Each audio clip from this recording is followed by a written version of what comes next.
Northeast County Paratransit. Deanna Perry, Manager of Accessible Services at Tri-Delta Transit. Ralph Hoffman, Central County.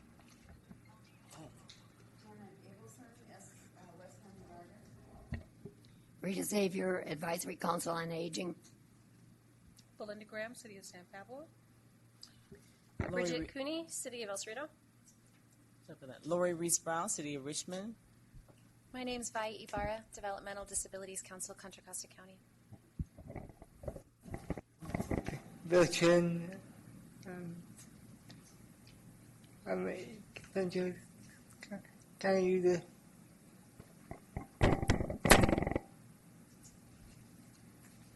Okay, and were you going to introduce our new member, Peter? Or should I? Okay, I'd be happy to do that. Should I do it now or late? Okay. Okay, as I think most of you may remember, Janet Bilbus from the City of El Cerrito has retired, and the last, I don't know why I'm echoing, the last meeting was her last meeting, and she has been replaced by Bridget Cooney, and I don't know why that's doing that. Try it. Does that help? Yeah. Okay. And anyway, she's been with the city for how long? Since 2008. Since 2008. And we have a saying in the rec department that I'll let Bridget tell you. So I've been a member of the rec department, and we call ourselves the Department of Fun. So I hope that you find her fun as we do our work together. Anyway, it's a lot of fun that way. Peter? Peter Engel, CCTA staff. Becky Jahan, CCTA staff. John Cunningham, Contra Costa County. Rena Kumar with Bell Transit. Beverly Smith, wife. Irma Sablowski, Tri-Delta Transit. Joanna Pollack, WIC Tech. Is that everybody? I think so. Thank you all for coming. With that, we will, to public comment. Is there any, oops, I'm looking at the wrong thing.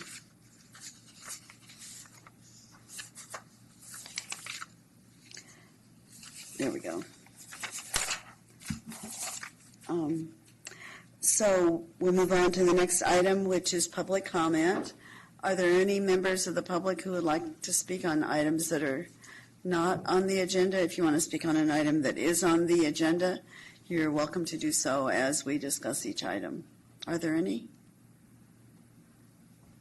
Okay, not seeing any. The next item is the roster, and it's here for our information. Does anybody have a correction?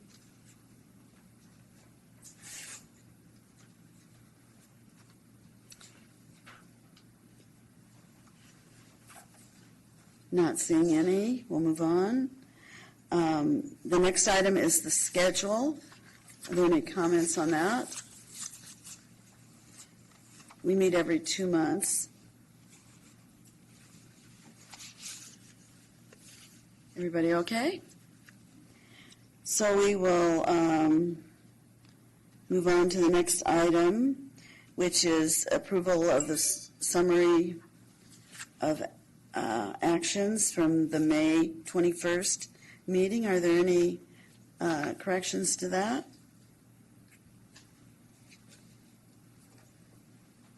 This is going to be a really fast meeting. Okay. Is there a second? I second. Okay. So it's been moved by Michael, seconded by Rita. All in favor, please say aye. Aye. Any objections? Any abstentions? One abstention? Okay. And so motion passes with one abstention. And Kim, since you have the floor here, would you like to introduce yourself? It's Kim Ridgway, AC Transit. Okay, great. Thank you for being here. And with that, we will move on to the election of the chair and vice chair. Peter, you want to do that? Good afternoon, PCC members and Chair Abelson. You elect a new chair and vice chair every 2 years. It's that time. On page 4.0-1 is the item. On the next page are the eligible people to be chair. So according to the bylaws, you have to have attended at least half the meetings over the past 2-year period in order to be eligible to be the chair. So eligible people are Janet Abelson, Pella Smith, Sharon, and Michael. And from the operators, Deanna Perry and Lori Reese-Brown, and from the agencies, Rita Xavier. So, Madam Chair, if you want to entertain nominations for chair. So isn't that what you should be doing right now? Well, you're the current chair, so. Okay. We need nominations for chair Are there any and then vice nominations? chair. Okay. Are there any nominations first for chair? She will accept that if I to nominate the current chair, Janet. Is that allowed? I second. Okay. Okay. If you like. Thank you. Are there any other nominations? Okay. Then should we move on to vice chair right now? Mm-hmm. Okay. How about for vice chair? And the current vice chair is Michael. Quoting Lyndon Baines Johnson, I am not running for this position. If I am nominated, I will not accept the nomination. And if I am nominated and win, I will not serve. I would like to nominate Sharon Keiki. Okay. Okay, thank you. I second. Okay, and that was seconded by Lori. And are there any other nominations? This is going to be easy. Okay, the nominations are closed, and then we should have a vote, I think, still, right? Yes. Okay, so would you like Typically, we do that by, acclamation? typically we do it by paper. It's up to you. If you don't want to. I think we can. Does anybody need to do the paper, or shall we forgo that? I mean, there's only one nomination for each. Okay, so does anybody want to make a motion by acclamation or any other way? Madam Chair, I move that we approve the nominations through acclamation. Okay, is there a second to that? Okay, so the motion is by Othello, and the second was by Kim. All in favor, please say aye. Aye. Any objections? Any abstentions? Motion carries unanimously. Okay, well, we'll at least have one change. Okay, so that we will miss Michael. So you have to stay, right? Since you set it up like you did.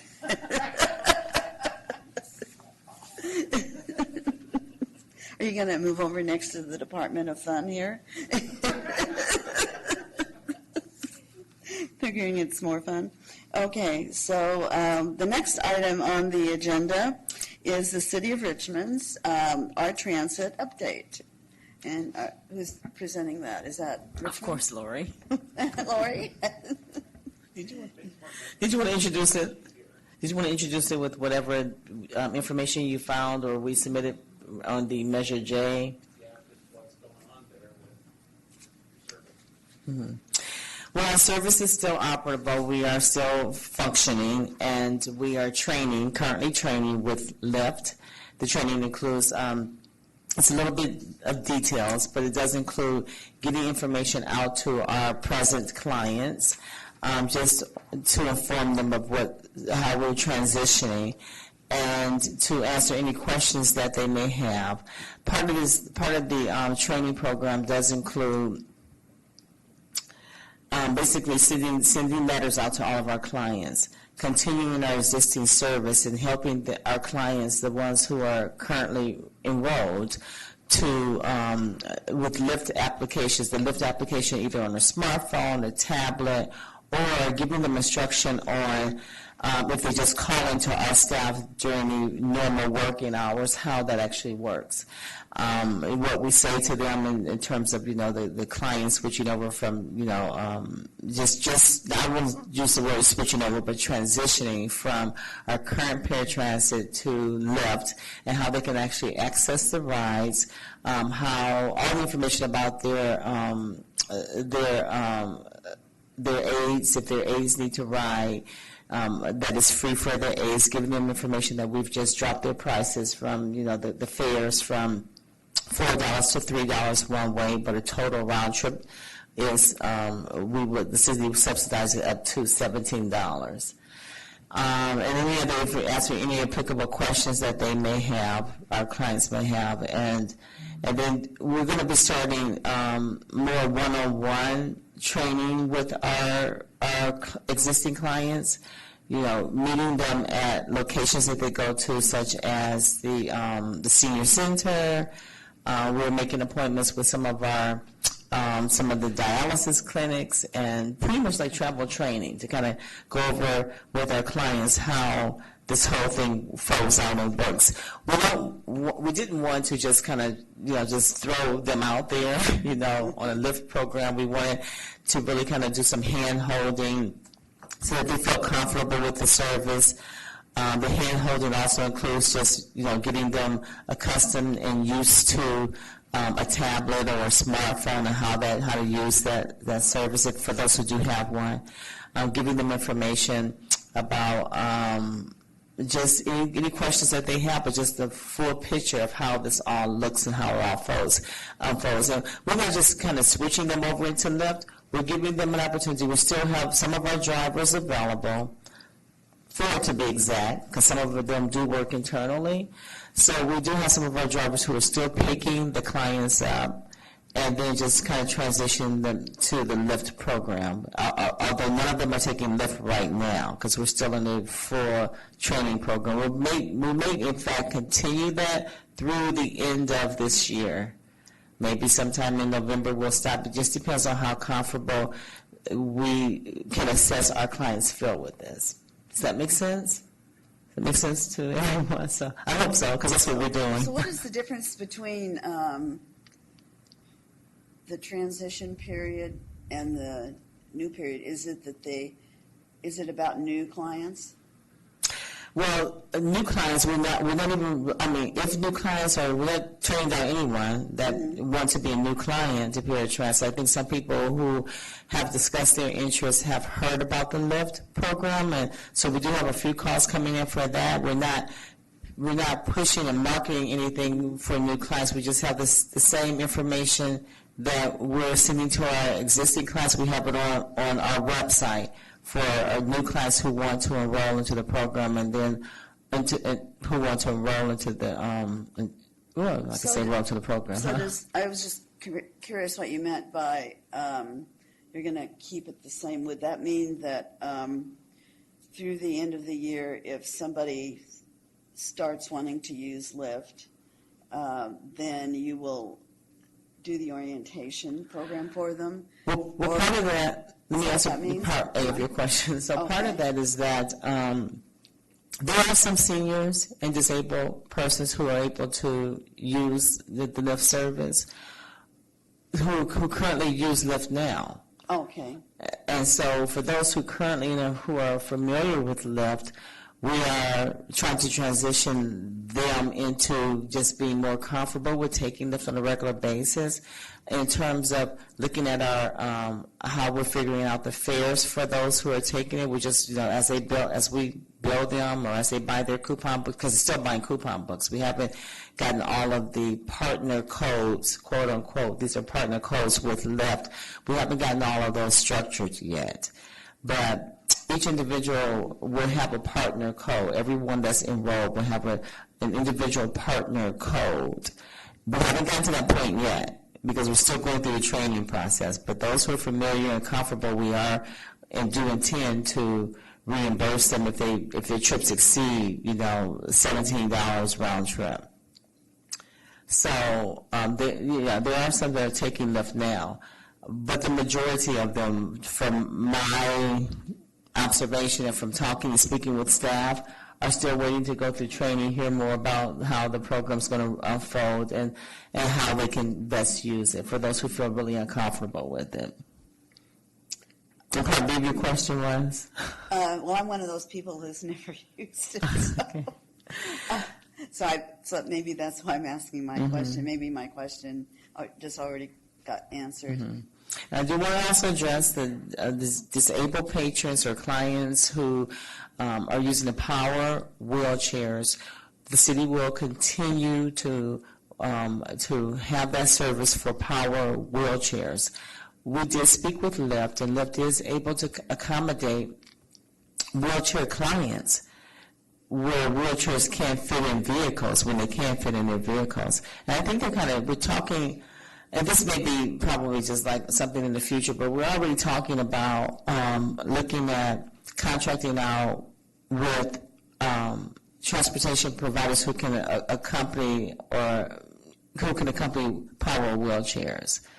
And Lyft is looking into that, and the city is looking into that as well, to have a separate operator besides the city when we get kind of overbooked if that happens, to contract out to a third party that can handle the power wheelchairs. I would just, if it's helpful, I was just down in Long Beach, and the taxi drivers there have at least some. They seem to be, they're the yellow cabs. I don't know if they're yellow cabs like by brand name, but they have ramps that fold that go up into the vehicle that can accommodate power chairs. So, well, I mean, I don't know what company that is. You and I can speak afterwards. Yeah. You can give me the name of that company. I'm not sure if they serve the northern, but the idea, Bay Area. Just the idea of it's pretty simple. It doesn't look expensive. Okay. So it might be more doable than the more exotic ones that I've seen. Well, I'll tell you this, that we have not given up on that. This is our clientele as well, those who use the power wheelchairs, and we're looking for, we're looking at options that could, have where those users of power wheelchairs can have the same options that the non-users have, to be able to access a ride 24/7 like we're working out with Lyft. And I'll be happy to report Peter at every meeting until so that the committee and particularly those who are very interested can have an update every time we You're welcome. Are there any other questions? Yes. Go ahead. For Lori, we came here from San Francisco, and the MTA in San Francisco has been operating taxi cabs with ramps for quite some time. I know for the last 8 years, we use them now when we go to the city. We take BART over and then call the taxi once we get there, and it's working well. You might want to check with MTA as well on how their program works. I will, and as I mentioned to our chair, we're looking at different options for our power wheelchair users, as well as those users of of non-power wheelchairs who are not interested in taking Lyft just because they'd rather just have the other use the other the city services. So those options, I'll be more than pleased to report them back, what we're doing and who we're reaching out to, although we would have to go through a procurement process. So even after this meeting, if you'd like to give me some of those resourceful names, I would love to reach out to them. Okay, thank you. Madam Chair, I just want to Yes. clarify, so as of today, you're still providing both ambulatory and non-ambulatory service by the regular Paratransit? That's true, Okay. yes. As we transition to Lyft, and as I mentioned, it's the training that we're going through first. It's just the information about, sending out letters to our clients and answering any questions they have. We're going to take that a step further by meeting them in locations that they frequent. Senior centers, during their lunch program, the dialysis clinics, go to doctor's offices, dental offices to see where they're located and have conversations, one-on-one conversations with them. And then eventually for those who have a smartphone or a tablet, you're sitting down with them one-on-one and actually going through a travel training type of, conversation with them. So are they pretty quick to the seniors and disabled in your community that you're working with? Do they seem pretty able to pick up how to use Lyft, or are they apprehensive, or what would you say about that? Well, I would say that they're very excited. They're enthused and wanting for us to kind of get it rolling. For those who are comfortable with it, then we have some who are less comfortable, who want more of the hand holding, and we're willing to do that. And we've been doing that so far. We have been attending. Also, I forgot to add that we've been attending the Commission on Aging meetings, and the chair and vice chair of those meetings have been very proactive about informing the seniors and informing the disabled about the program. They've been attached to it all along from the very first time that we mentioned it, and from the time that we actually started having problems with our paratransit service. So they've been really well informed and wanting to have a lot more information about it, and we've been supplying them with information. They've been very excited about how it's rolling out and how it's going. Well, and I hope to provide you with more detail as we move forward. If it's okay with you, at the pleasure of the committee and the staff, that at some point have some seniors come here and talk about how they like the program as well. That sounds great. All right. Does that sound good to folks? Okay. I think we're with you. Well, thank you. I appreciate your support. Anything further? Yes, Michael. I understand how the system works for paratransit to paratransit. If you're coming from Tri-Delta, you work it through. But when it comes to something like your program, let's say, for example, I were to take paratransit to BART and then take BART into Richmond. I'm not a resident of the city of Richmond. Is it available to guests to use if I come into Richmond on BART, or do I have to just get a regular cab ride or whatever? You would have to pay the regular cab ride unless you're signed up with our program. Because we encourage people to register through the city of Richmond for under our There's paratransit another program. answer to that, which is the way it's actually done today, which is somebody coming into Richmond would transfer to East Bay Paratransit, which is the ADA service. If this is for ADA, if you're not ADA, that's, I think, your answer. That is my answer. If I'm not, I don't want to put words in your mouth, but I think that is correct. Mm-hmm. Rashida? So besides not being ADA, this is available to residents of Richmond, correct? It's available to residents of Richmond, that's correct. Okay, so if somebody were visiting the Richmond area, let's say for a period of time, with ADA rides, we normally call those individuals visitors, would they be able to use the service under that kind of status? Because Janet is correct. Even though he may be an ADA rider, he's not necessarily, for this scenario, a resident of Richmond. Mm-hmm. Yeah, so I think that's where East Bay will come in. Yeah. That's where East Bay will come in. And as I mentioned earlier, Michael and Rashida, basically you have to enroll into the Richmond Paratransit program, and then we will handle those rides for you. You'll be given a partner code once we are once we have identified who's registered, and once we begin to move to the lift service for service rides.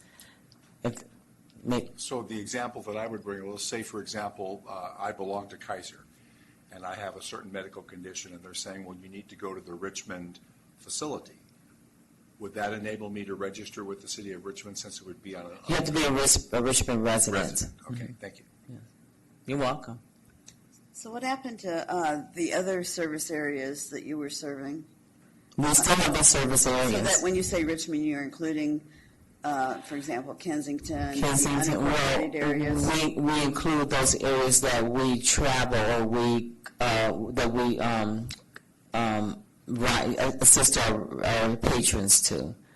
The service, that's our service area. So residents live in Richmond, but they can travel to Pinole, Kensington, El Sobrante, all the areas within our service area. So what if somebody lives in Kensington? And what? They want to go somewhere. It's the same concept that we mentioned. You have to be a Richmond resident. That's just the area that we serve. So if you go in, let's say, shopping in Kensington or to the doctor's office in Kensington, we serve that area. We serve clients in Richmond. That's the service area that we... But I thought you were collecting money for Kensington. You know we were collecting money for Kensington? Yeah, for these many years, actually.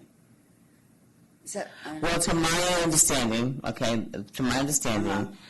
it's just like San Pablo's in our service area as well. And El Cerrito is in our service area. That's different. How is that different? Oh, what's different is that the way it used to be. That's actually what I'm asking. Mm-hmm. Is that Richmond claimed the funds for unincorporated areas throughout West County, such as I know Kensington. What other ones, Peter? I don't know what they all are. Kensington, North Richmond. Do you remember, John? El Sobrante. No, not that Okay. one. Just on the board. Kind of Okay, well, let me do this. Let me just say this without me putting my foot in my mouth. Okay, I probably already have. Let me correct this. We'll learn together. I need to find out from our schedulers if they're actually scheduling patrons who live in the service area as well. Because I do know that we do serve like the El Cerrito, San Pablo area as well. I'm not sure if they're picking up clients from those areas who actually reside in those areas. Does anyone from San Pablo or El Cerrito? You never, to my knowledge. I don't know why I put El Cerrito and San Pablo in my mind and my head, but it's because we work together a lot. I know for a fact that over time you have taken people to El Cerrito, because I've seen it happen. So I know you do that. But what you're asking is if those clients in our service area, do they have to enroll as well, or do we just automatically just pick them up and transport them, right? I guess that's what you're asking. Sorry, Lori, I don't want to... No, please, join in. I hope I'm clarifying this. The Measure J funds that go to Richmond also include parts of unincorporated Contra Costa County, and I don't have those right off the top of my head, but I know it's Kensington, El Sobrante, Terra Hills, and other areas. So they will be treated just like a Richmond resident. They do probably then have to sign up for the program with you guys, and then they can receive... and they have in the past been receiving services from you. So that's how I understand it, unless I'm wrong. Is there any... Well, maybe I'm just assuming everybody signed up with us living in Richmond. Yeah, and typically they have in the past, but I think because when we went out and did our study, we found out that a lot of people didn't even know that they were, quote, covered. And so I think some of the marketing, when we talk about marketing and outreach, those unincorporated areas that are being served through this Measure J funding, those residents find out as well. But they're not San Pablo, they're not El Cerrito. You have your own programs, your own funding. Okay, thank you. That's what. Okay. So, to answer your question, some are, some aren't, because they have their own service, like in El Cerrito and San Pablo. But the El Cerritos incorporated, it's not unincorporated, so it's not what I'm talking. You're talking about unincorporated areas. Maybe to clarify my question a little bit, I know that anybody can have anything be their service area for the people they serve. So some, like El Cerrito, limits it sort of to the boundaries of El Cerrito. But I know that Richmond goes outside the boundaries because I've seen you do it, and that's fine. You know, it's a service to the riders. But the people to whom you will give a ride is the issue. And so El Cerrito only gives ride to El Cerrito people.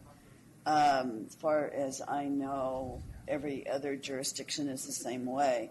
But in the case of Richmond, since it claimed the money for those unincorporated areas, it also... Unincorporated areas is what you're asking. Yeah, that. I was just wondering how... Like I know that the North Richmond for sure we do, you know? North Richmond is an unincorporated area, too. But anyway, I was just checking in how those areas were being handled. We'll say we've always handled them. They're still in our service area. And like I said, I'm going to put my foot in my mouth. I'm sure we're serving them if that's what we're required to do. We're doing everything that we've been required to do, and we've been doing all along. And I think I do have to say, I think you've really done what's known as taking lemonade. No, it's the other way around. You've taken lemons and turned it into lemonade with your approach. That's really pretty innovative. Well, thank you. I wish that our council felt this way, too. Our council kind of has a different position about privatizing like this. So we're not going to catch-22. We're like, okay, either we keep service, you know, the way it is and not serve clients, or we find, you know, a different way of serving our clients and making, you know, having rides available for them. And Lyft to me or Uber was the best concept that I could think of, given our situation. Somebody else may decide to do something different, but I think given what we were dealing with in Richmond, that's what we needed. And maybe I'm the only one with my particular opinion on it, but it's on at CCTA. The agency has tasked itself with doing innovation. So, am I saying this correctly? Yes, I think I am. Innovation is a good word in this agency that we're sitting in right now. And so if you, one thing I know about innovation is if you don't try something, you'll never get better. And sometimes you fail, and that's just the way it works. And so it's not the end of the world, that things don't always go perfectly. So when you say you're not sure, you know, that's fine. Yeah, it's a learning. I think it's a learning curve for the city as well. It's something that it's all about the client to us. To me personally, it's about the client, and we want to make sure that we are satisfying the client, that we get that client from point A to point B with the least headache that we can. You know, and if Lyft doesn't work, and I hope it does, we'll be trying something new and different, you know, something that's going to make it work. I think we can all kind of, you know, appreciate that. Thank you. Thank you. Finished then? Are you finished on this item, Peter? Lisa, welcome, and you want to introduce yourself? Hi, good afternoon. Lisa Hammond, Choice and Aging. Apologies for being late. Okay, and we're just finishing up on 5, except for Michael. Well, just a comment to the chair. When I went to St. Mary's College, my chemistry professor, Brother Myron, and this was quite some time ago, did go over how to make lemons out of lemonade. He actually did that because apparently it's a very complicated process. I can imagine. But either way, it's appreciated, Laurie. Thank you for... So you're going to go back and say that we told you how to make lemons out of lemonade? Yeah, I'm going to say that. But I will keep you informed every time we have this meeting. I like to be able, if staff can do this, be able to report out what we're doing, how closer we're getting, you know, any latest results, you know, if I can do that. Well, thank you. You're welcome. So you'll just put it as a standing item for a while?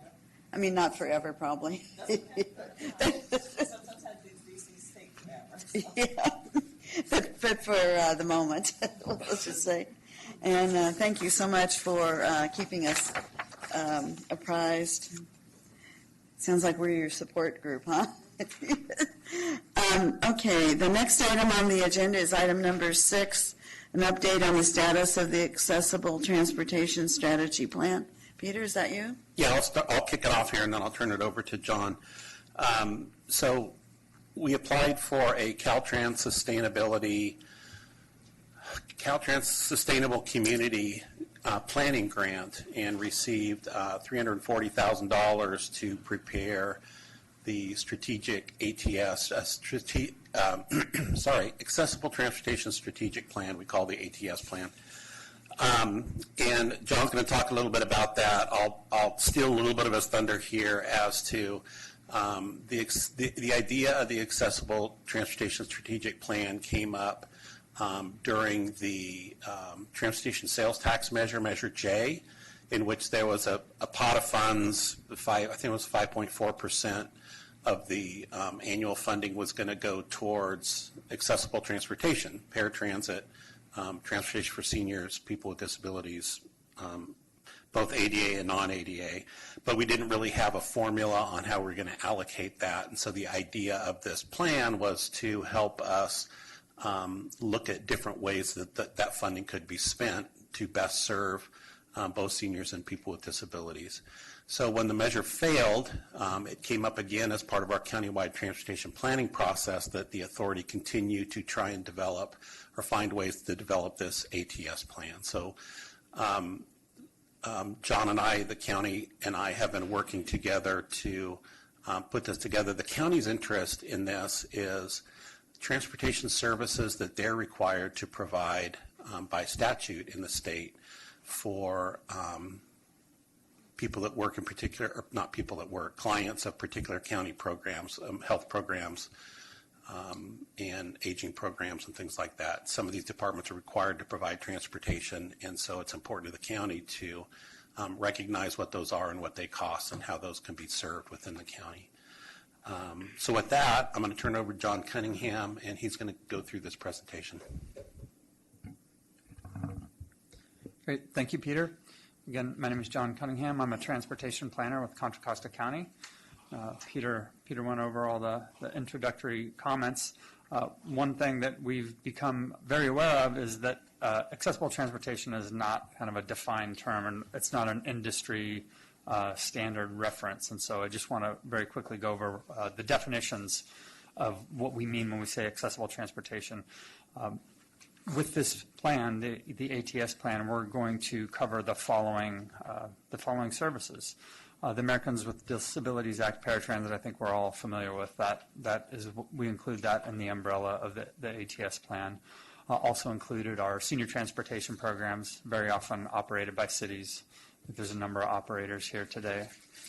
And then we have program-specific transportation. This is transportation services operated, say, adult day health care, nutrition programs. They very often operate service specific to their programs and to their clients. And then other support services under that description, we include travel training, mobility management centers, that sort of operation.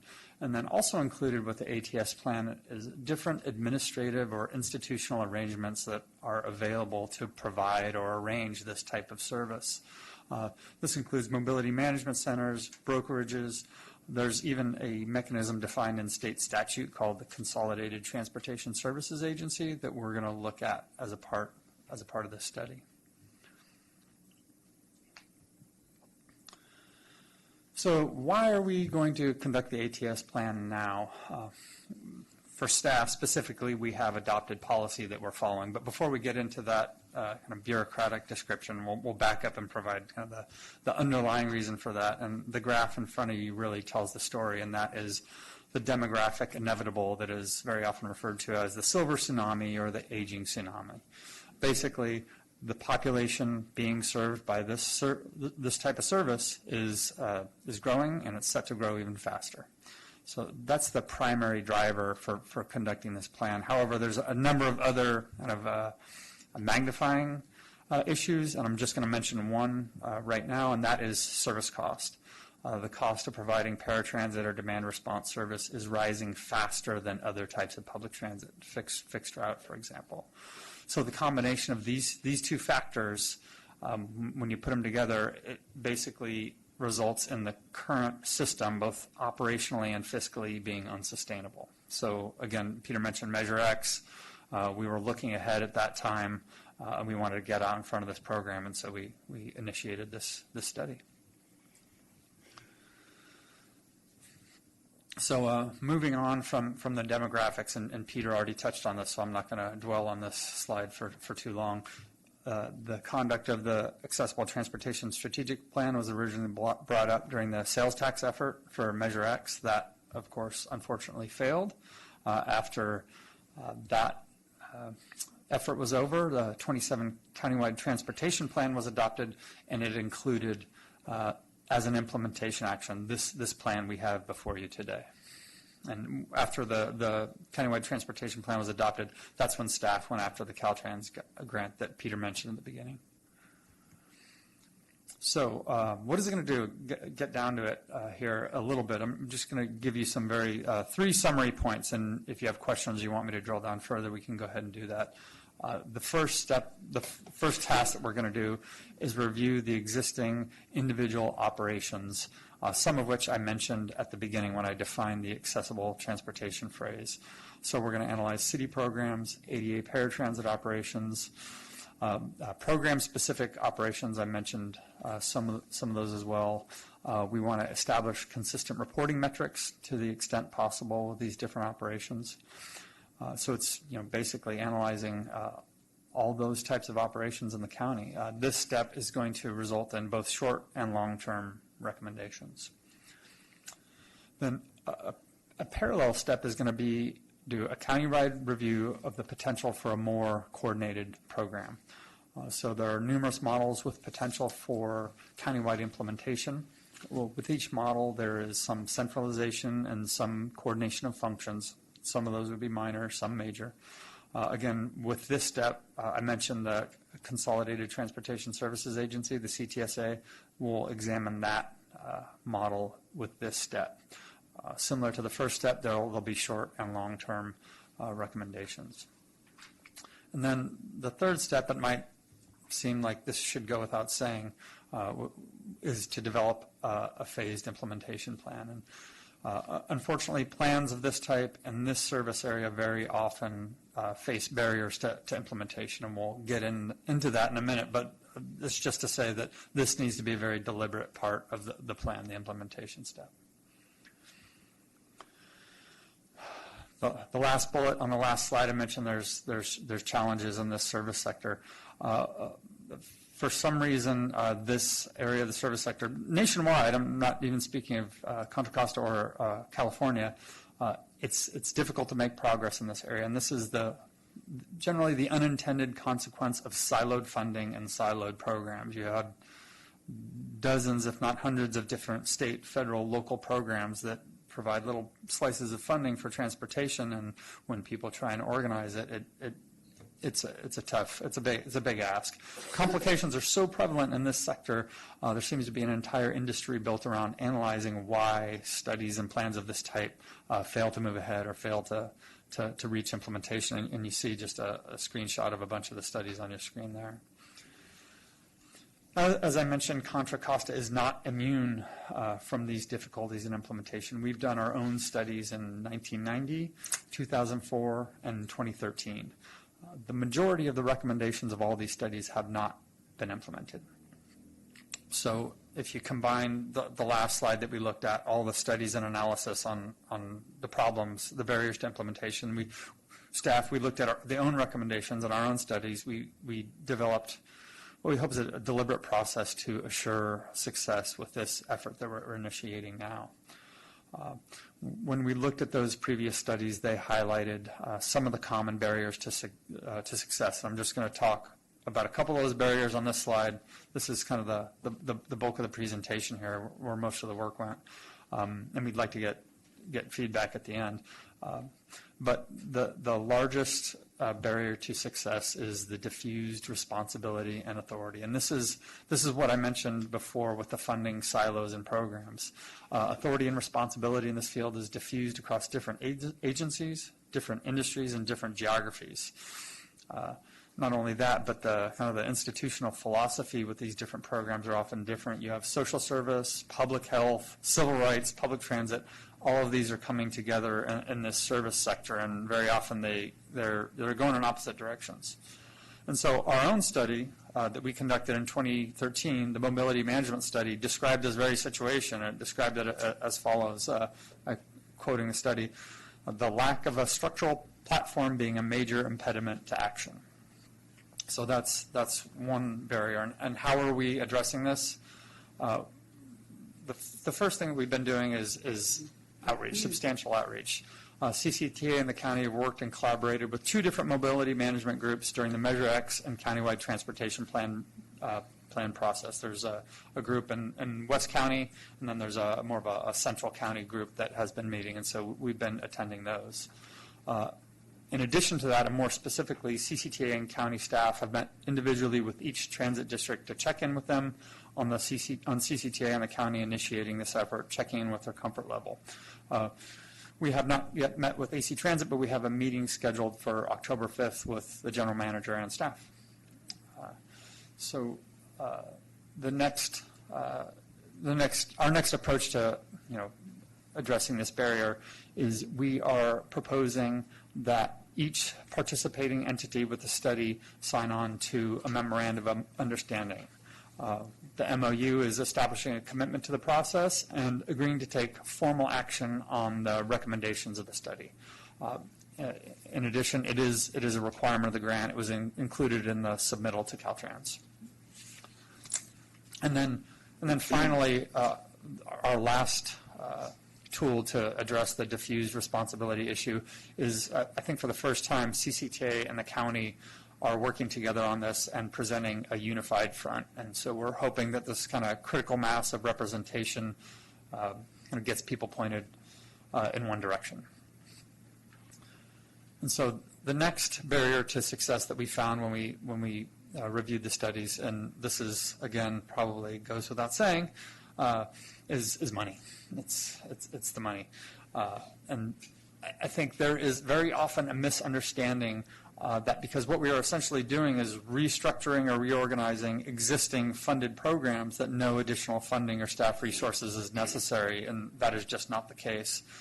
One analysis we reviewed suggests that advocating for coordination in the absence of additional resources is believing in magic. That's actually what the study said.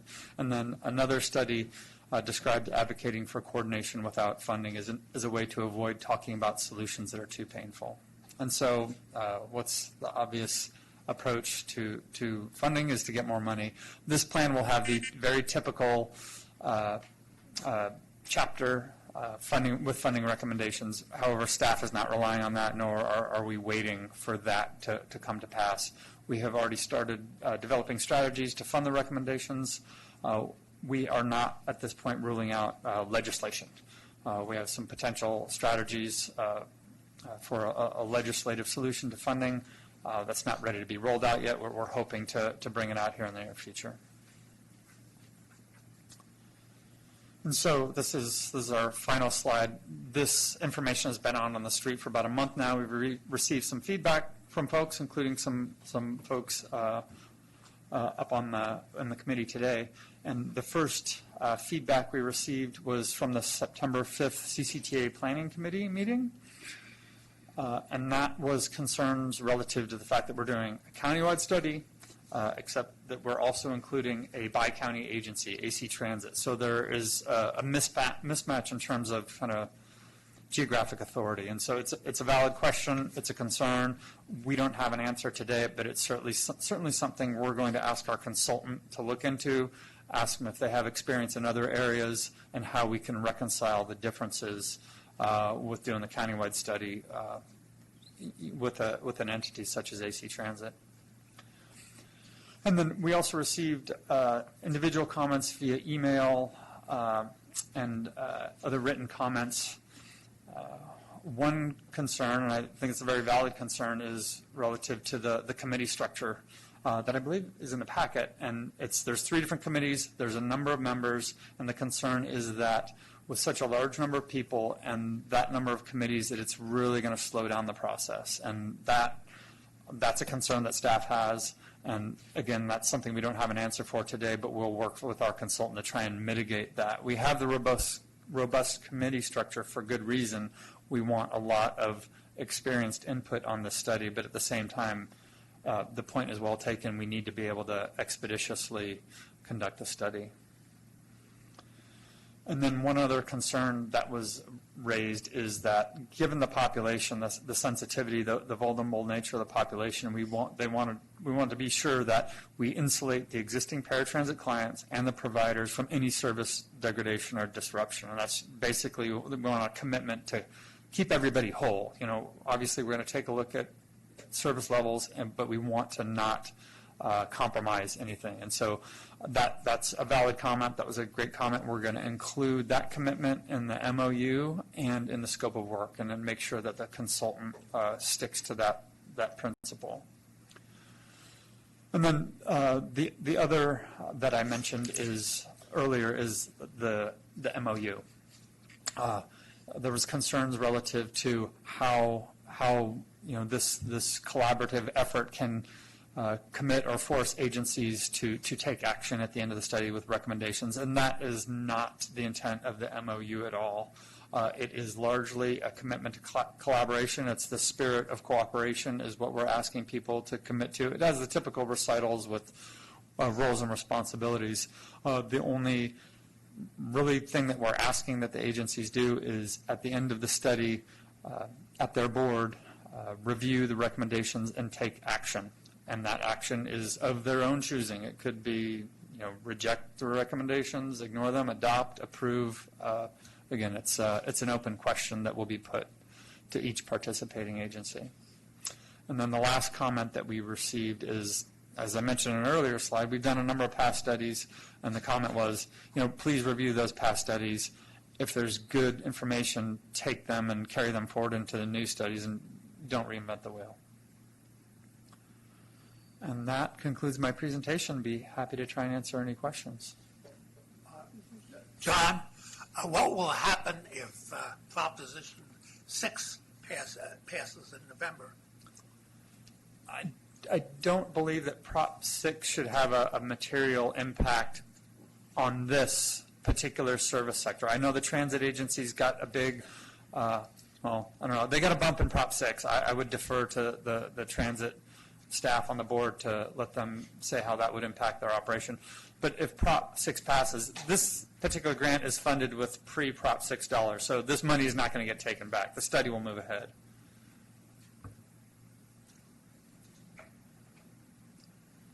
Lisa?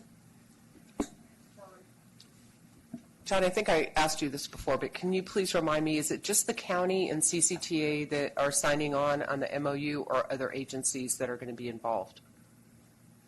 The intent is to have more than just CCTA and the county. Yeah, at a minimum, it'll be CCTA and the county, but the other participating agencies, which we're in the process of developing right now, and that will come back to the CCTA board, the intent is to have those agencies sign on as well. So you have transit districts, nonprofits, that sort of thing.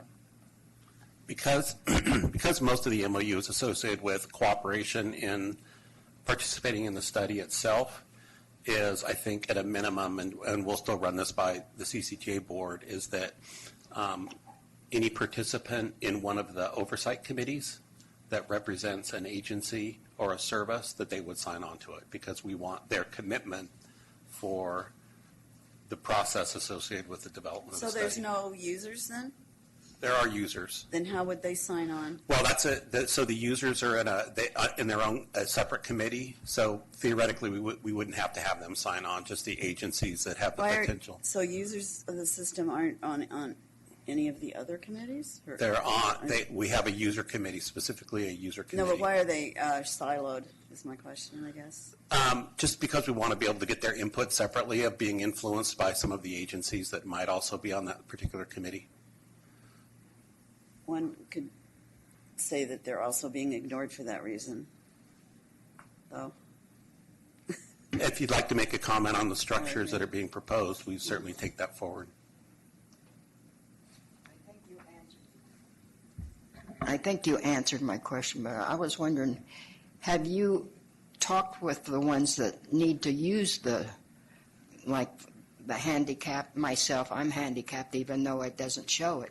I'm ADA.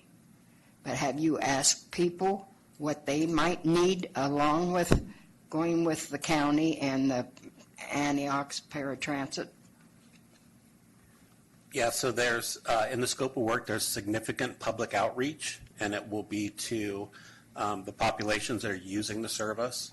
And then we'll also have that oversight committee that is the user. So there'll be outreach as part of the study, and we're going to be setting up community meetings and different methods to be able to do public outreach to seniors and people with disabilities.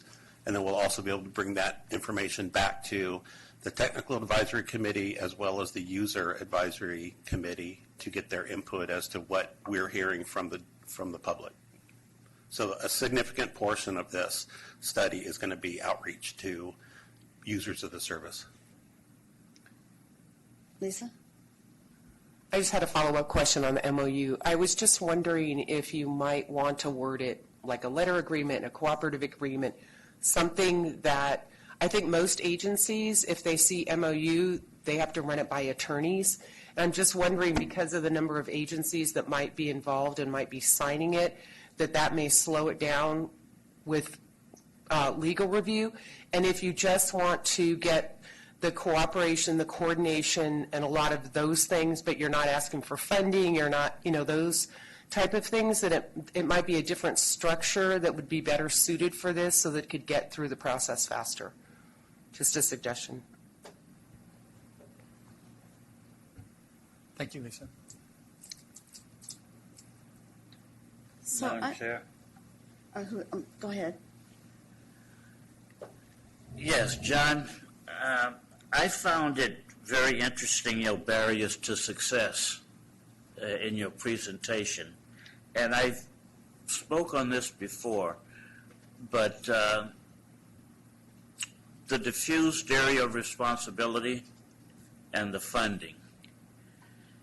By your own words, there's been study after study after study after study. And you fail, when I say you, I don't mean, it's not personal, it's not you. But we have failed to implement the findings in the study after study after study. But yet we continue to study after study after study.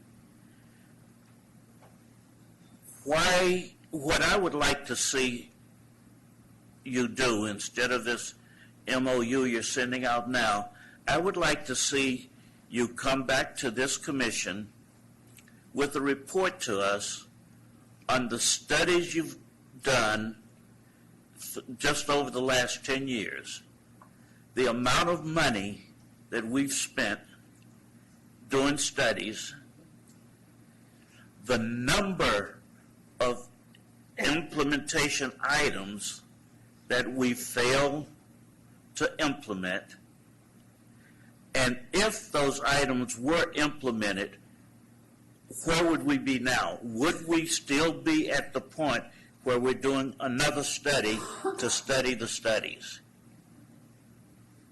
This is, and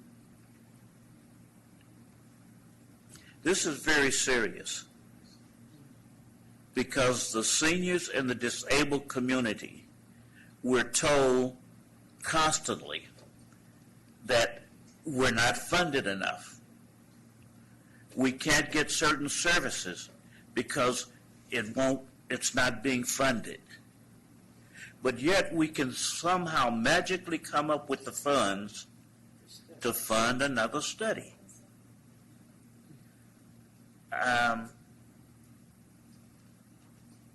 I hate to be the one that rattling the sword, but when I look around this room, these people are very serious about what we do. But as a commission, we have very little power. And I dare say, and I'm just saying now, this is just me, I dare say, I don't think the recommendations that we even make are even listened to. So I have problems with what we're doing, why we're doing it, and the way we're doing it. And I'd like to see some dramatic changes, and I'd like to see those changes in the forms of implementing something. I like what the City of Richmond is doing. They don't know the outcome of what they're doing, but they're doing something different. They jumped out of the box. Take a chance. Try implementing some of your suggestions. All of these experts with all of these studies, don't you believe them? Let's try implementing some of them without studying them again. Thank you, Madam Chair. Thank you. Anyone else, or should I go ahead, Michael? This is something that I've thought for many, many years in terms of the concept that the government requires transit agencies to do certain things and then doesn't really provide adequate funding. And I noticed that you do have, through the chair, that you do have something in here about making sure that the funding levels are not impacted and that the service isn't degraded. But there might also be something to look into in terms of this concept. It's federal government, state government, they all do it.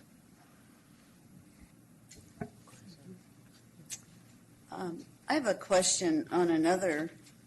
I don't understand why, this is the second time I've heard this, although it's a little varied, probably from information being added, but this discussion of accessible transportation, what's that got to do with anything? Because I think all know what the word accessible means, and it's about being, in this case, able to use regular service. And it's not even discussed in that discussion. It doesn't make sense to me even why that is part of the presentation. In fact, it looks like it kind of looks like gobbledygook in that what are we talking about? Are we talking about paratransit service? I mean, what is there a quick answer to that? Like, what are we talking about?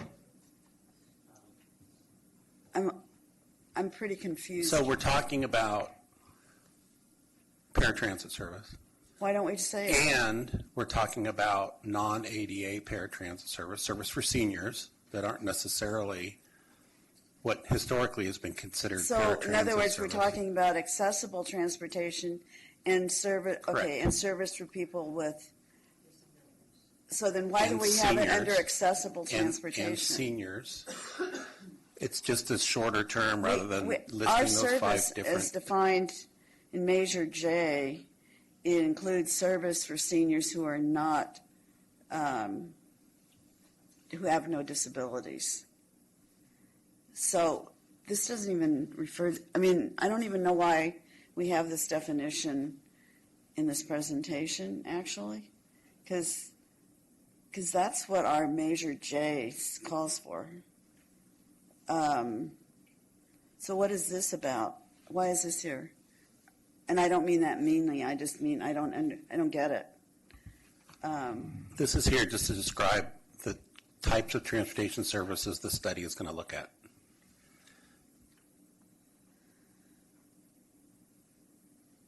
It doesn't say that. Okay, well, we'll add that part. You know what I'm saying? It's like not.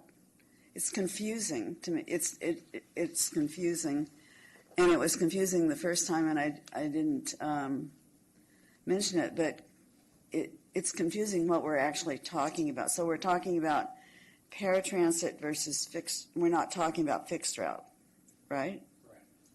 Okay.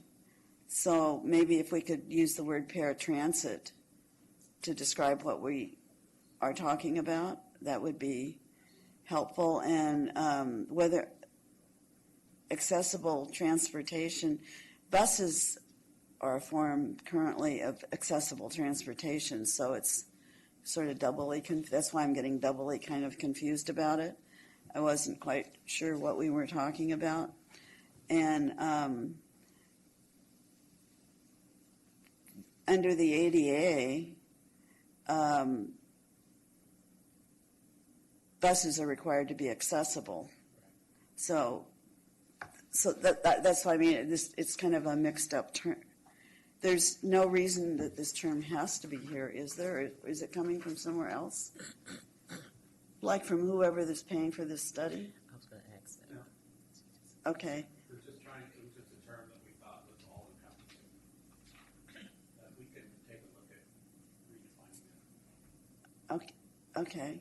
I mean, if we just define it in the way that, is Measure J the sort of root of how we want to define it? Measure J doesn't really define it either, so other than. No, but is the existence of Measure J, because the Measure J, at least Measure C, really, said that the paratransit was for both, I forget how it said it, but for disabled and for the disabled and also for all seniors. However it said it. Lisa would know maybe. No, I wasn't going to comment on that. I was going to just try to help a little bit, because I think what happened is there are these 5 components of what's going to be in this plan. And so there was an attempt to try to call it something. Do we call it the ADA Paratransit Senior Transportation Program Specific Other Support Services Different Administrative or Institutional Arrangement Study? I think it was just a terminology, maybe, Janet, to try to. So it's kind of insulting as a person with a disability. It's kind of insulting to me. Actually. So we should come up with a different name. Yeah, and I think that's what you were hearing over here too. Yeah, maybe it's a different name that's more. It's not about accessible services. It's about a bunch of things that may or may not be connected. Other support services, it's like undefined even completely. In the arrangements, that's also like not what it's about. I mean, that also sounds like another one. It's not really what it's about. What I would think that this sort of opening statement would do is just describe the people who are being served by the service, or what kind of a service is it? Okay. Something like that. It should be about the people being served somehow. And some of them may have disabilities, and some of them may be just garden variety seniors, whatever word you want to use for that. But it doesn't mean. And Measure C and Measure J said same as Measure C, right? Is that right, Peter? Am I saying that pretty much accurately? It's the way I remember it. Measure J included a lot more eligible. Right, but the point is, I'm not talking about the program, but who in the paratransit segment were included, because we were told this is about paratransit. Just when I asked the question, remember, just now? So then what Measure C, and by some reference Measure J said, is that it's people with disabilities, plus if you're a senior, it's all seniors, right? That's my understanding. Is that right? Go ahead. So basically, I guess we can go on and on and on with what accessible transportation includes, because it sounds like if I look at the 5 different definitions, or not definitions, but things that are included, I guess you can have all of those things that Janet is talking about in one of these bullets, or many of them can encompass a lot of these bullets. Is that correct? Okay, when you really get into the details of the plan, is that correct? That you can address more paratransit services and what these various, what accessible transport, the term accessible transportation mean in each of those categories? I think we're suggesting over here but that's that it ought to be about the people being served, that is not about what the ways are of serving them. It starts out and it talks about that's the first one is for disabled people is what that is. The second one, not quite clear what it's about exactly either, but it could just say senior paratran. Okay, but what he's saying there is that the term, it's talking about the term accessible transportation, what it includes a spectrum of services for seniors and persons with disabilities. And so what I'm getting from that, having done plans before, all sorts of plans, is that, I don't speak for staff, but what I'm getting from this is that these 5 bullets could include a lot more details when you get into the core of the plan. It could include a lot of details in what the Americans with Disabilities Paratransit, for example, what does that cover? And it could answer a lot of your questions. I know it wouldn't help at all, because really what it's about is that some bullets are about who's covered. You know, when you say ADA, then you're saying disability. That's within that. Okay, seniors transportation, that's about seniors, right? That's easy. So if you just use those 2 terms, but then it sort of goes off into this other thing that it's a little, arrangements is a strange word to have in there. So I would personally suggest that somebody redo this section and take the emphasis off defining the word accessible transportation strategy has never been defined. It doesn't, I mean, we're not trying to define it, you know, so why not just start with what we're trying to talk about rather than saying that a definition has never been defined. But I wasn't done with my comment, though. But, oh, I'm sorry. So basically, what I wanted to know is the plan. This is going to be a plan that you produce, right? That is authored, and then the committee will have an opportunity to weigh in on this plan. But you're saying that the things that Jen is getting into the core of is that these are the primary things should be looking at in that plan. Is that correct? Unless we change some of the titles, right? I mean, we can easily change the titles, and you can still have the same concept, correct? Yeah. The items you see before you are all of the services that are going to be studied in the plan. I went over each one of those bullets and provided examples verbally at the beginning of the presentation. I didn't put them down in writing on the slide for fear of overloading, putting a book up on a slide before you, but I can certainly add some of that detail back in so it's a little more self-explanatory when you're looking at the slide. Mm-hmm. So part B of this question is, the other plans that we have in place, none of our other plans deal with any of these issues or any things that Janet and Ethanol is speaking of? Hello. Okay, thank you.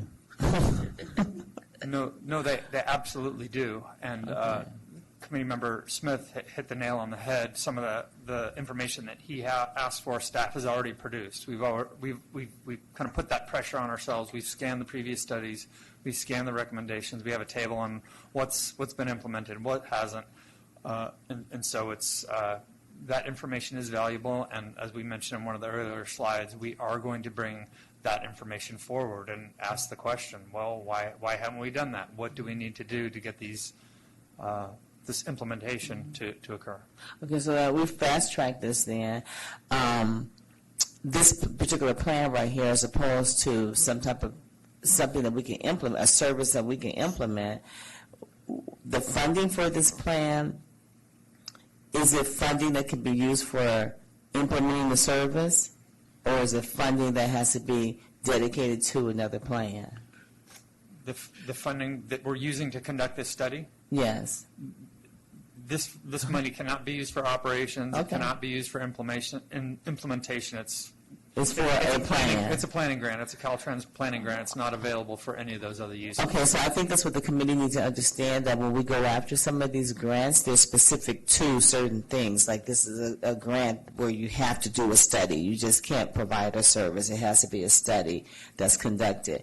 And then from that study, maybe we can find other grants or other money to implement some of the services. I do it all the time. Sometimes I wish that Caltrans can give us money for service. And we talk about outside of paratransit stuff. But for service, and we're constantly, and I agree with you that because I always said this to city council members and to my previous boss, the city manager, Bill Lindsay, that why do we have to produce another plan? Why? I mean, when are we going to start implementing some of these things? And I constantly see this plan on top of plan on top of plan on top of, it's just never ending. I don't know why our state doesn't find more money for, or have release more funding opportunities for service-related things. I'm sure the CCTA staff is constantly looking for that, because I'm constantly looking for it, and we all want that.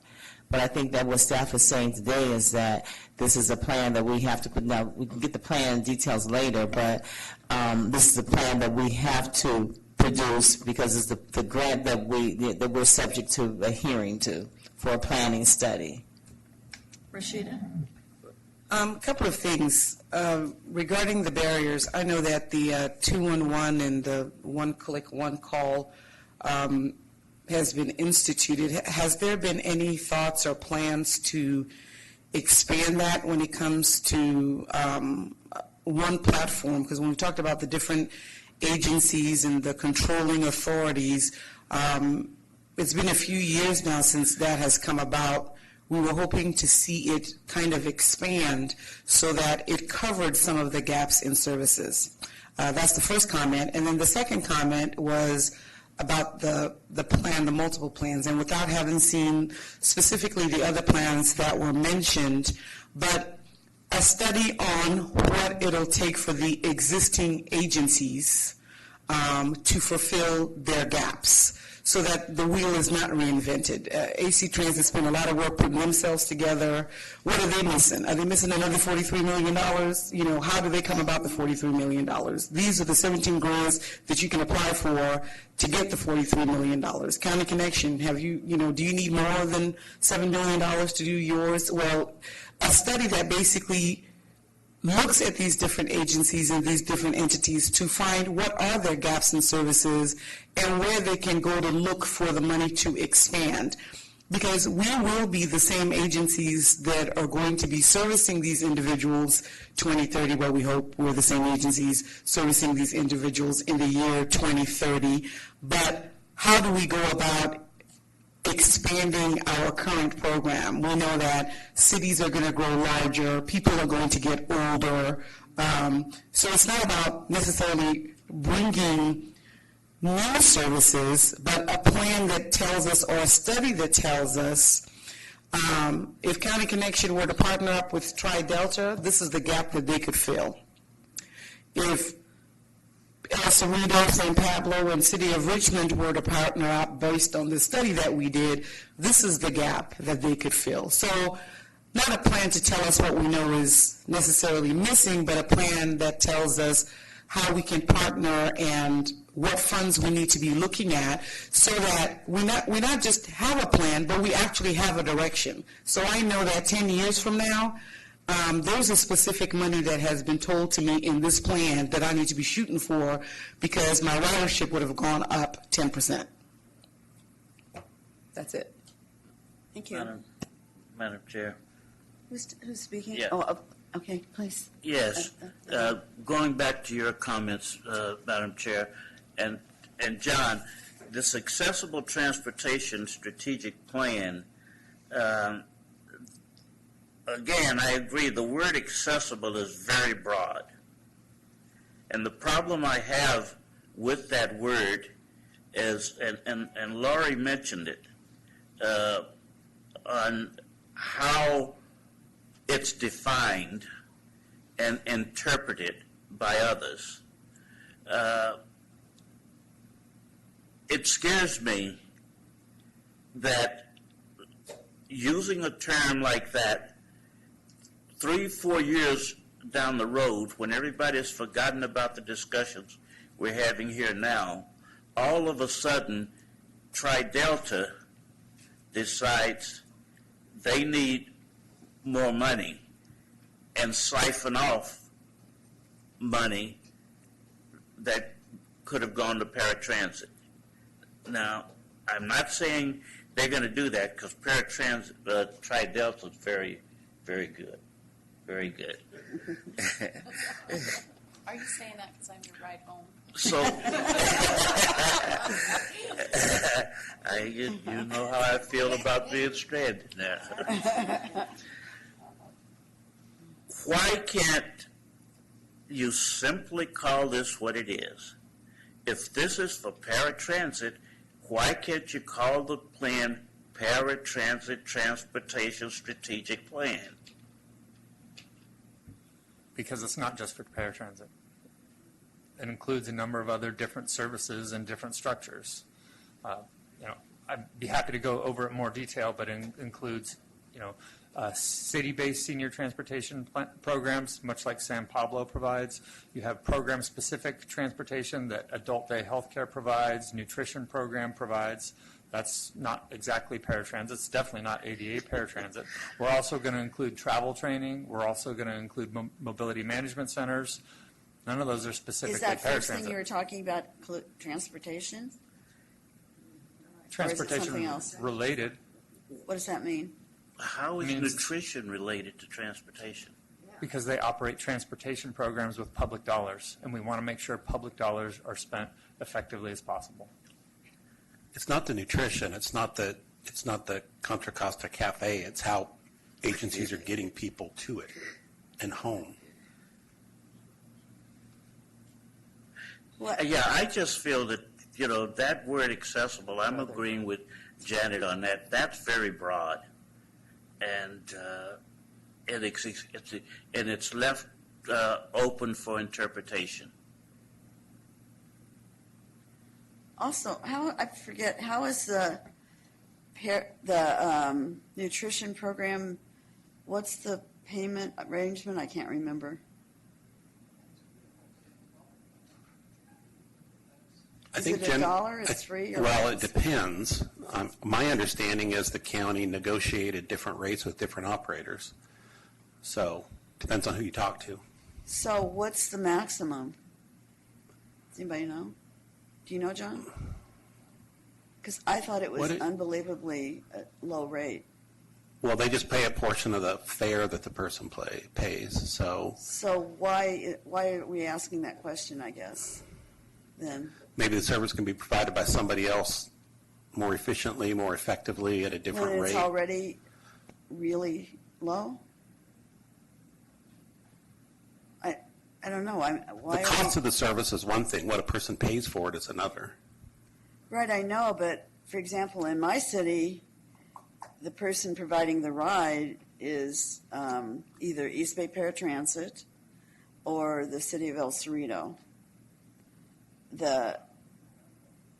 If I remember correctly, the patron either does or, well, I don't know. They either do or do not pay a fare. I can't remember. I thought if they paid a fare, it was $1 somehow. So why is that question even? I don't understand why that question is even being asked when the ADA rate is how's it calculated? Somebody? We'd be happy to remove the nutrition transportation program out of the study if that solves the problem. I thought was. I think we're just giving examples of the different kind of transportation programs that are out there that aren't ADA paratransit or Are they a senior public program. transit? They are provided, the nutrition program, back to that specific, those funds are public funds from the county that pays for those. So Right, it's but public dollars. Okay, And if they're being provided by El Cerrito, which operates on Measure J dollars, or East Bay Paratransit that operates on public funds, then they are publicly funded transportation services. no, So, I'm and sort of one- asking the opposite question. It's getting, I think it's getting a little turned around, but the nutrition program transportation is not one, I mean, why wouldn't somebody just go find out what the rates are and then seeing the rates, I'm pretty sure they would say, oh, this is a real bargain, rather than being worried about the price. That's what I'm confused about. Do you understand what I'm asking? Are you wanting to go on? I want to say something. Okay. I think you are understanding that they're not talking about what the individual person pays, but about the actual funding of it. I don't think it should be removed, personally. I think it should stay in there. Why, if I may ask you, why, if it's the city of El Cerrito, are you worried about it? Wouldn't that be for the city of El Cerrito to worry about? As an example, put in any other name you want if you want. But Peter just said it could be coming from Measure J dollars. If I can just say something, and then I think we need to move on because we've Okay. got to get through the rest of the agenda. But I think the I think point we is pretty much are that through the purpose of the study was to look at all different types of transportation that are those 5 things that are listed there to see if there could be any number of things, economies of scale, if things could be combined, if Choice and Aging could work with the county on, I'm just making it up, a bus that we have that could serve someone else in a time that we're not using a bus. Any number of services for seniors and people with disabilities that we should be looking at because they're funded with public dollars. Is that correct, Peter? That we're trying to be all-encompassing in this county about looking at what's being provided so that we can provide the most economical, coordinated services, and people that need the services get the best possible service. So, Lisa, what you just said, I can understand. It's not what's there, though. Well, I'm looking at it. I just read it. Yeah. Well, it doesn't say the different administrative or institutional arrangements. Because this slide specifically says definitions. This is the definition of what the number of things are that they're trying to look at in this study. I think it's somewhere else where they talk about what those services are for any number of providers in the county. I think this is just trying to get to a definition. But it says this is a thing that's, anyway, the thing before this says, that I heard before especially, is that has not yet been, something about this not being defined, this term. And that was actually how I started my comment, by the way. But this is not, I don't get out of that what you just said, but anyway, I think maybe if, with a last comment or two, we need to close the day, Michael?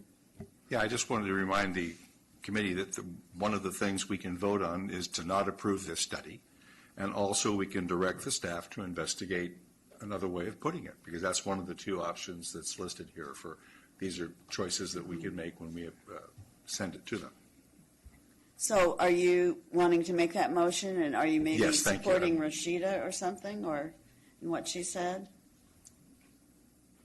Well, the proposal I would make would be to concur with you that we need to close the discussion, and I would like to make a motion that we do not approve this study. Okay, so there's a motion.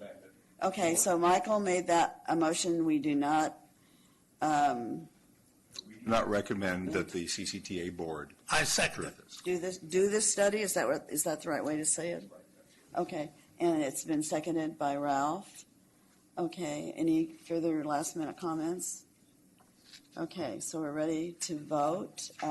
All in favor of voting against doing the study, if I said that correctly?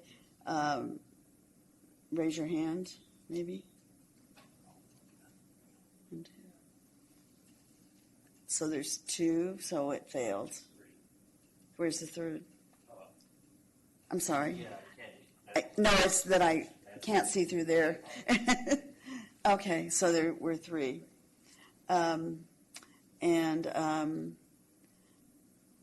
Bill, did you raise your hand or not? No. Okay. What? I'm here for him. I would have raised. Okay. Great. Okay, so so that failed. So then, is there anything else, or I'm just going to close the meeting if that's okay? Okay. So thank you all for coming, and see you in 2 months. This is September, so that would be November. Yes. There still needs to be a motion. Turned out my notes. Oh. Still would need to be a motion. Maybe, does there need to be a motion, Peter? Well, everybody else did abstain, I guess, so you should ask people. Oh, I'm sorry. I see what you're saying. I asked for those that were in favor and got 3, so those opposed to the motion? Yeah. 1, 2, 3, 4, 5, 6. Okay. And abstentions. 1, 2, 3. Okay. So, motion fails.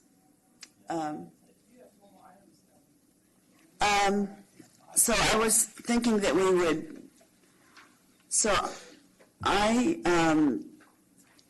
forgot again to bring the SRAC report, and it's not online for some reason. At least I can't find it. Can you find it, Kim?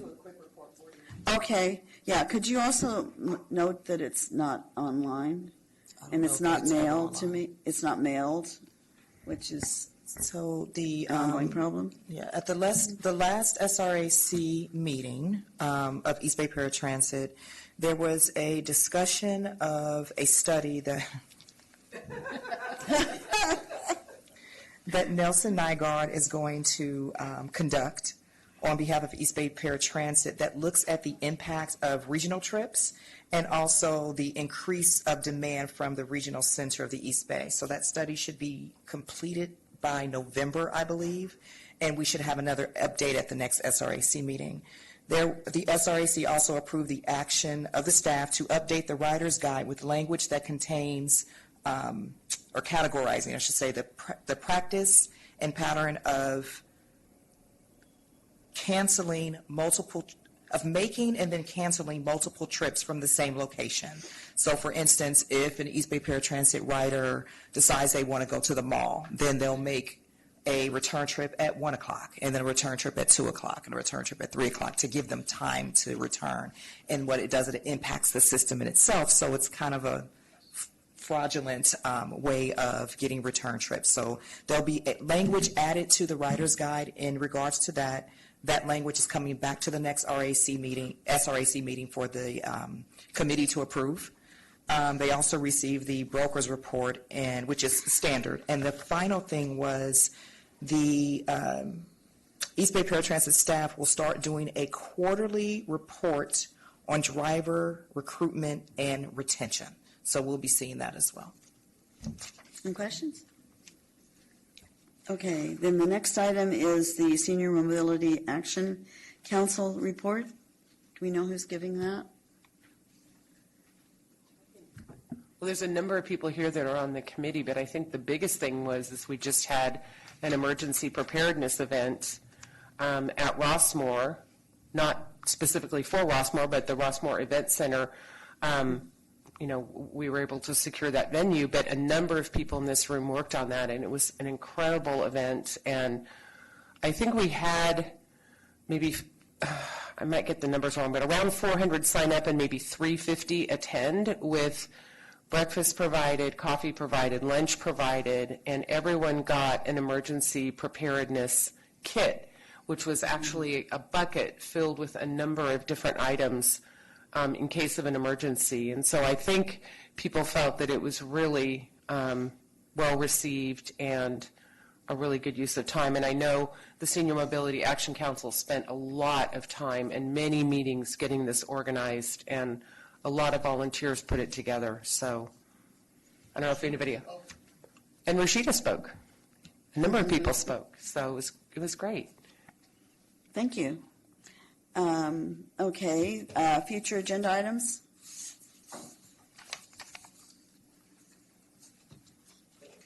You have 2 months, Peter. Do you think you can come up with some?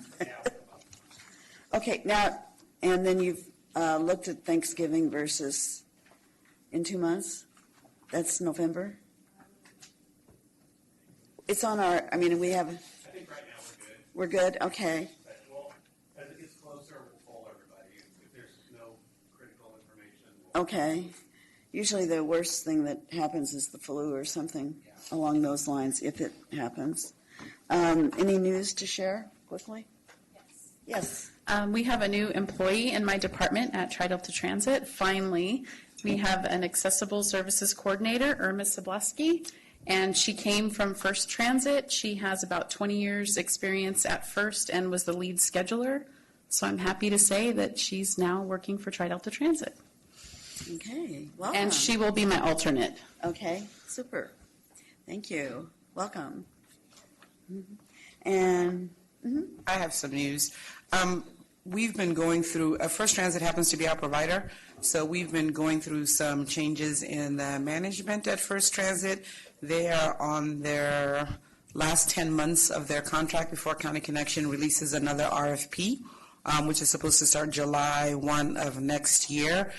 So they're currently going through some management changes because we've been having some very serious service level issues. And so County Connection has been working diligently with First Transit's executive team to take a closer look at what's going on in our paratransit division and kind of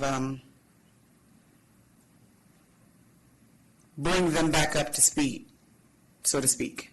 So that's, folks might notice who are using the service a little bit of the difference in there when they don't hear or speak to the individuals that they're used to speaking to. They're going to be hearing some new names and seeing some new faces. thank you. Okay, is that, go ahead. I just wanted to share a flyer with the group, if you could please pass it down. On October 4th, there's the Disability and Access and Functional Needs Forum, which is a free event. It's held in Pleasant Hill, and it's for folks who prepare for and respond to emergencies throughout the county. We'll be offering this half-day event. There are breakout or panel presentations, rather, on communications in the event of a disaster, transportation and evacuation, care and shelter. And while we won't have breakfast and lunch and buckets full of tons of supplies for folks, there will be resource tables with lots of resources for folks to take home. And this is a free event, but registration is required. There's a link there to an Eventbrite, a link where you can register, and this will be on October 4th, and everyone is welcome. Thank you. And I'm a speaker of that one. Oh. Well, we'll all have to come, huh? Okay, not seeing any hands. Meeting is adjourned until November. Thank you all for coming, and see you then. So Kim? See you, Janet. What? See you. Okay. Oops.